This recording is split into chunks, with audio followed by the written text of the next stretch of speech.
Greetings friends and good day everybody. Today in this vlog I'm going to show you around the farm. Give you a fall farm garden tour. So come on.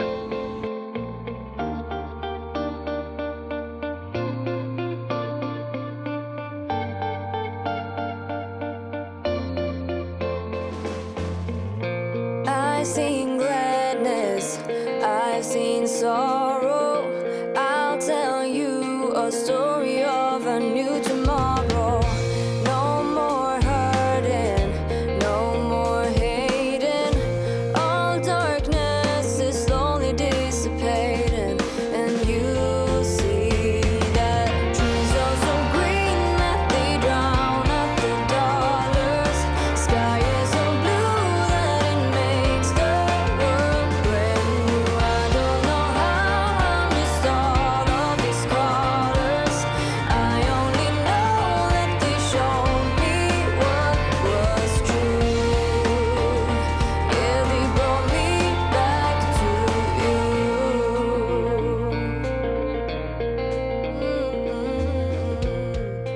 The property that we live on and farm on here is 10 acres, but our farm homestead operates only on about 2 to maybe 3 acres of it if you count the pond right over here, because the pond is an acre itself.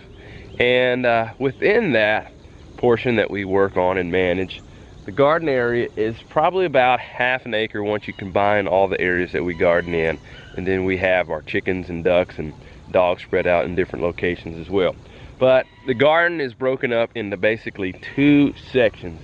Back here is the main market garden, and then right on this other side, which I'll show you here in a little bit, is another part of the garden, which I call a sun garden, because it is the gardens, the beds that get the most amount of sun throughout the year. Here in our market garden, we have 6 sections, and each section has 4 50-foot length beds. And in this beds right here, in this section 1, we have kale growing here, Swiss chard growing here, and this bed is a work in progress. It's a bed being turned over. Then we have some radishes that are ready to be picked right now. And throughout this year, we've been growing various greens and root crops in these beds right here in this front upper section. I've also been growing a few things up here. Can't see it really well. I've been growing okra. There's some okra there, burgundy okra, but we've also grown watermelon as well as some cucumbers along the fence there. That bed still needs some work, those beds, so don't really technically count them right now because right now they just have okra in them. And then right back here we have the upper back section of our garden, and right here we're currently growing radishes, arugula, and these 2 beds right here have been tarped and they're getting ready to be prepped for putting some more seeds in there as well. So we'll probably go with some short-term crops, just because with the trees that we have right up here, we still get shade, and especially this time of year, we don't get as full of sun as I would like to get. So I do have plans to cull out some of these trees, and I'll talk about that here in just a little bit. But we've been managing these beds, and then let's go down to another section. Alrighty, and then right here we have our back middle section of the garden, and in here we are growing radishes. We started arugula, kale, and some more arugula. And this is a section that has been featured recently on our vlog. We've been working on this area. And one of the things that I like to do is I like to grow crops that are shorter days to maturity. One is that can maximize your profits and having things ready to be harvested and provide to your customers really quickly. But as well as it also helps with beds and areas that you're still dealing with weed pressure in, because if you have crops that take a longer time to grow, then you have your weed seeds and then unwanted plants that just grow and compete with that. But your shorter to maturity crops, you can grow them and you can harvest them, and those weed seeds have sprouted, but they really haven't had a chance to grow enough to affect your plants. And then by the time you've gotten the harvest that you want out of those shorter term crops, then you can come in and then eliminate those weed seeds that have germinated because they haven't grown to the point of where they're affecting you, nor are they developing seeds.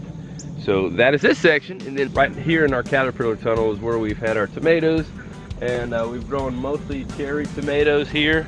And here's one of them right here. We've grown a number of different variety of cherry tomatoes. And cherry tomatoes are an easier types of tomatoes to grow. Just because as you develop more of the meatier tomatoes, you can have more problems. So we've had to deal with that. So we've tried to stick with the cherry tomatoes.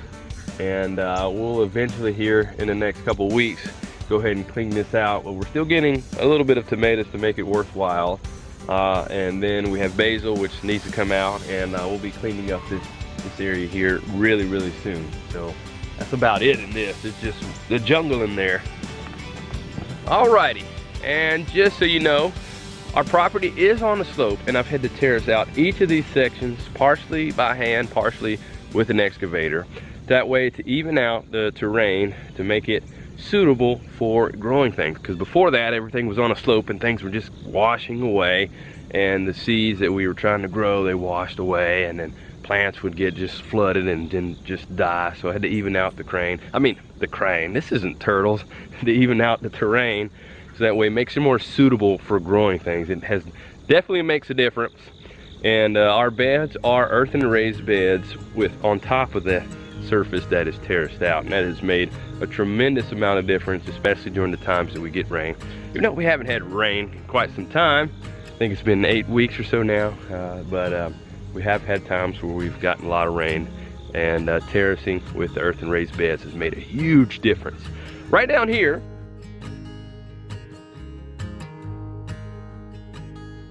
this is our lower front section of the market garden. And these are some more 50-foot beds that we have here. Currently, I have really been trying to work towards doing less tillage, minimum tillage, and trying to do some no tillage in some of these beds. So I've brought in a lot of compost here, and we're getting ready to add to this soil that I plan not to till after this time. So we tilled a little bit here just to break up the clay, and there's a video that I covered how I did that process. And I've been adding a lot of compost on top of our clay, so that way hopefully next time I come through here after we've harvested whatever I put in here next, we won't have to till. So we'll see how that goes. We'll see how it goes. And then way back right there are some more beds right there, and those are crops that are ready to come out. We've gotten all that we were going to get from them. There's arugula, kale, and some more arugula, and then right down there is a little bird, little cardinal. You can't see it though. And then right here we have a fence line where we have our dogs right in this tree area, and they really discourage deer and other things from coming right here into the garden, because before we brought the dogs on, we had a huge problem with deer eating our crops, eating our tomatoes, eating our greens, and they have done a phenomenal job keeping them away. However, I do plan to reduce the trees that are here, still maybe adjust the area where we have the dogs right in here, but have it where we're going to circle down our chickens and ducks back towards the pond, but that way it just make it easier to move. With these woods here, it's hard to move and transition things in and out of. So that's a plan that I plan to start working on during these cooler months. Start eliminating some of these trees here as well as up there, which, like I said, get to that. Hold on. So that's that. So let's go right over here.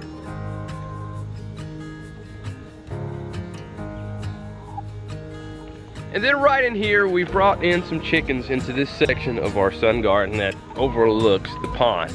And this is a neat chicken tractor, chickshaw, that we got recently from our pal, Brent Powell. And it's a great chicken tractor, and it's easy to move.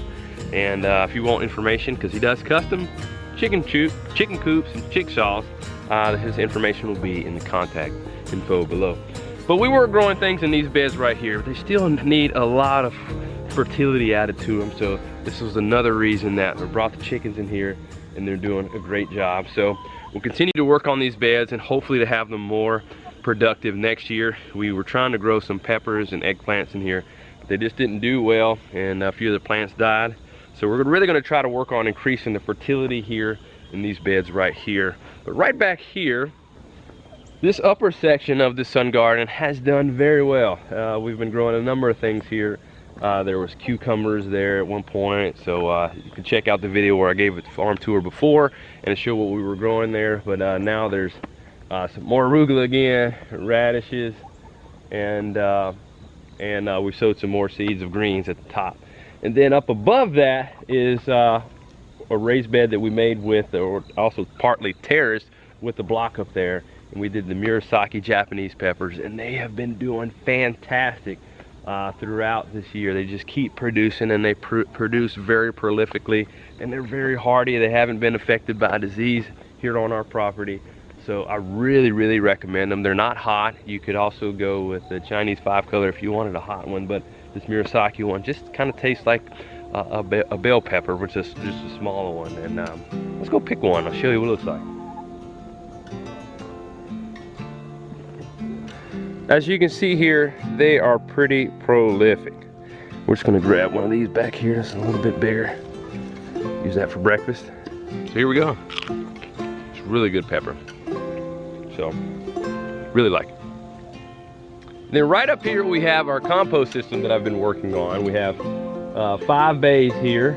Is it right? 1, 2, 3, 4, 5. Yeah, 5. I can count 5. And in this one we have a leaf compost here, empty beds right there. Maybe we'll start adding grass clippings or something like that, some green stuff to start implementing and blending in. That one just has a volunteer squash that's grown in it. And there we have a pile that I'm actively adding things to with leaves and things like that. And then we have a compost blend right there, which is a leaf. That one's ready to actually go into the garden. It's a leaf compost mixed with a little bit of topsoil. But we're really working to continue to improve our farm and homestead overall. Even in the market garden, there's some things that I really want to continue to make it look aesthetically pleasing. One of the things that I want to do is bring in a lot of landscape fabric around the borders of it and within some of the major walkways to reduce the weed pressure and just make it look, just make things pop really well. Right now we're just doing the best that we can overall on the homestead and just gradually making progress as we go. We don't have this pristine homestead, but I want to continue to make it look as best as possible and continue to make it as functional and as productive as we can at the same time. But this is our 5th year here, and it's neat to think about and look back at some of the pictures and old videos and how we've made progress here. It's encouraging, but like I said, there's still things that we want to keep doing. I'm not sure what it is, but the throat's getting to me. So there is one plant in here that is a Chinese 5-color pepper. So I'm gonna eat one of these, see if it'll wake up my voice a little bit. And with this one, you only need like a really small part of it because it's pretty hot. And you also want to make sure you don't rub your eyes with your hands. Oh, I feel that heat already. Oh. Woo. Well, give me a minute. Woo. Definitely has me awake now. Voice is a lot clearer. So there we go. And the right up here is the okra that I was telling you about, the burgundy okra, and then our fence line. So just kind of discourages, keeps our garden contained, as well as we have this tree section up here, this forest area up here. And like I mentioned earlier, we want to cull some of these trees out. We do have our chickens and ducks right up here, and I'll walk you over and show you them.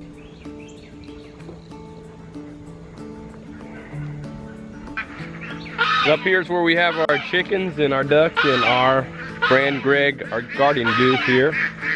Does a really good job of alerting when something's around. It keeps going on right now.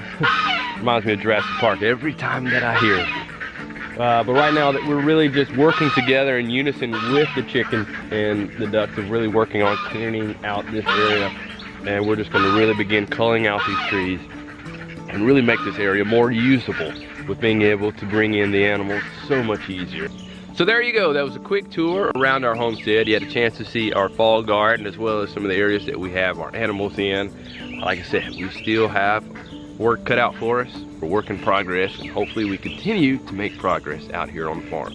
Hope you enjoyed it. We'll see you next time. Let us know what you're growing in your farm garden, what's going on around your homestead, or just your house, even if you live in the city, whether you're growing something in your kitchen window or whatever. Just let us know in the show notes below.